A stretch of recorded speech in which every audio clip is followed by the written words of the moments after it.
How to redeem Hollister gift card online. Welcome to the channel and let's start with the video.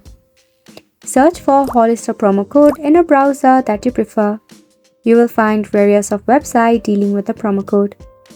Times in a while, Hollister itself will offer some of the promo code as well. Then just tap on any of the website that you prefer. You will find various of coupons right here. Just tap on show coupon. Tap on copy. To use it, for instance, tap on redeem at Hollister. You will be redirected to the official homepage of Hollister where you have to make sure to log in to your account. If you do not have one, make sure to sign up for an account. To redeem a promo code, first and foremost, you have to purchase an item off the Hollister official webpage.